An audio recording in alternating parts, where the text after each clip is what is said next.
All right, Kim, now we move to the latest on the MSU campus shooting that killed 3 students Monday and wounded 5 others. A positive update from Sparrow Hospital tonight, where one of those students has been upgraded to stable condition. 4 others, though, do remain in critical condition at this hour.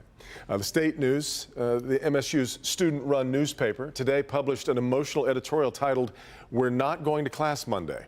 It details the reasons they don't feel ready to resume their studies after the series of events on Monday night. You can read excerpts of that at clickondetroit.com or the entire thing at statenews.com.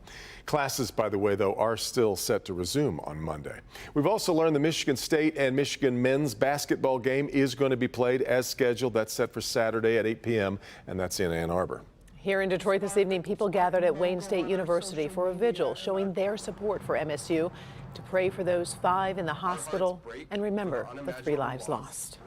Well, our focus remains on the victims and everyone affected at MSU. We are also learning more about the investigation of the shooter and exactly what happened Monday night. Sean Lay, working that story, has the very latest from East Lansing.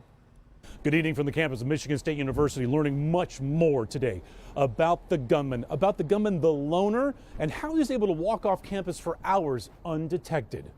How did the gunman Anthony McCray walk into Berkey Hall, shoot MSU students, walk down to the student union to continue his shooting rampage, and with police swarming, how did McCray walk away and almost make it to his father's home 5 miles away? Due to the number of reports that we were receiving on campus, we actually at the time thought that he was still on campus. I mean, we had no indication at the time that he left campus. We confirm that McCray was found with 2 handguns after he took his own life as police closed in on him that night. In a wide-ranging update today from police, they confirm the handguns were legally purchased by McCray, helped when an Ingham County prosecutor allowed McCray to plead down a felony gun charge in 2019 to a misdemeanor. McCray's father told investigators his son moved in with him in Lansing after his mother died in 2020 and became angry and evil. After the shooting Monday, police found a note on McCray where he wrote that he was the leader of 20 additional gunmen. But police did not believe that, saying the father quickly told them McCray knew essentially no one. We brought that up to him, and he had mentioned that his son does not have any friends. He pretty much sat in his room most of the time. He ate, went to the bathroom in there. So he pretty much never left his room, and his father didn't believe that he had any friends, let alone 20 of them. At the time, we had to make a decision whether we believed that the statement about there being 20 people involved was credible based on the information that we had at the time, and I stand by that, and we continue to stand by that. We do not believe that to be accurate, and that's why we did what we did. All right, back here live. Imagine what was happening there. So you have the shooting at MSU and trying to help everyone there and trying to find the gunman. And then 3.5 miles away, you have this guy who shoots himself, and they find a note saying he is with 20 others.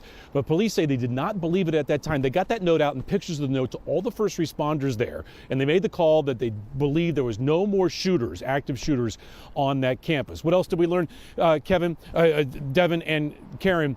That he had 2 handguns, both purchased legally, not registered, and also in that wallet was a kind of a hit list of other locations, a church, his former employer, a Meyer distribution center warehouse, a fast food place, and a discount store where he may have been slighted in those places, asked to leave, and there was on his list also saying that he was going to shoot up MSU on that list. Back to you. So, Sean, have you been able to find out with that list that he had? Was he actually leaving campus to continue on with those other potential targets? We asked that, how terrifying, but police believe, investigators believe he was walking right back to his father's, and he was almost there. So he was not continuing on at that point. Had he gotten back in that little house with his dad, would they have found him? How long would it take to track him down? You know, would he have continued on the next day? Those are questions we're going to continue to ask. And we put all the entire 1-hour news conference, Karen, on our website, clickondetroit.com. It's worth watching. We asked the questions, and investigators answered them as best they could at this point, helping us kind of piece together exactly what's happened here this week. We appreciate your work today. Thank you very much, Sean.